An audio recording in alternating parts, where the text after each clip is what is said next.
आओ झुककर सलाम करें जिनको जिनके हिस्से में मकाम आता है। बहुत खुश नसीब होते हैं वह जिनका लहू देश के काम आता है। आओ झुककर सलाम करें उनको जिनके हिस्से में मकाम आता है। बहुत खुश नसीब होते हैं वो लोग जिनका लहू देश के काम आता है। नगीना के सांसद चंद्रशेखर आजाद ने अपना संसद में भाषण शुरू करते हुए ये कहा। उन्होंने ऑपरेशन सिंदूर पर देश की सेना को नमन किया और आगे कहा कि देश की सेना के लिए मेरी मांग है कि सेना और अर्धसैनिक बलों के वेतन को टैक्स से फ्री कर दिया जाए। बहुत बड़ा मांग रखी है। वैसे ऐसा चल रहा है कि देश की सेना पर हमको गर्व है, लेकिन जिस तरह से आतंकवादी गतिविधियां बढ़ रही हैं, मेरी मांग है कि बैटल ऑफ ऑनर से सम्मानित चमार रेजिमेंट को बहाल किया जाए। इस समय ऐसा विषय चल रहा है कि देश की सेना पे हमें गौरव है, गर्व है, लेकिन जिस तरह से आतंकवादी गतिविधियां बढ़ी है, मेरी मांग है कि बैटल ऑफ ऑनर से सम्मानित चमार रेजिमेंट को बहाल किया जाए।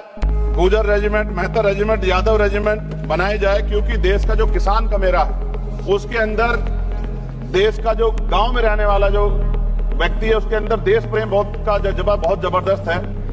गुर्जर रेजिमेंट, यादव रेजिमेंट और अन्य रेजिमेंट भी बनाई जाएं, क्योंकि देश के अंदर किसान कमेरा, वह भी जो गांव में रहता है, उनके अंदर देश प्रेम का जज्बा बहुत ज्यादा होता है।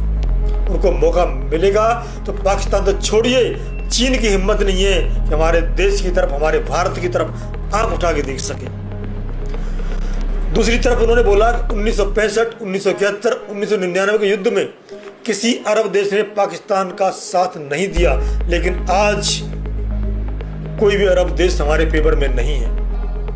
1965, 71, 1999 के युद्ध में किसी भी अरब देश ने पाकिस्तान का साथ नहीं दिया था, लेकिन आज एक भी अरब कंट्री हमारे फेवर में नहीं खड़ी। क्या हमें अपनी फॉरेन पॉलिसी पर नहीं सोचना चाहिए? हमको विदेश नीति पर सोचना पड़ेगा।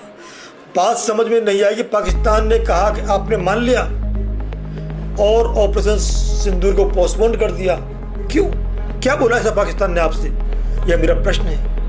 आप अखंड भारत की बात करते हैं, आपको इससे अच्छा मौका शायद ही मिलेगा, जो अपने हाथ आया हुआ मौका गंवा दिया। सरकार को मैंने कई बार सुना, सरकार के लोग अखंड भारत की बात करते हैं, इससे अच्छा मौका आपको कहां मिलता?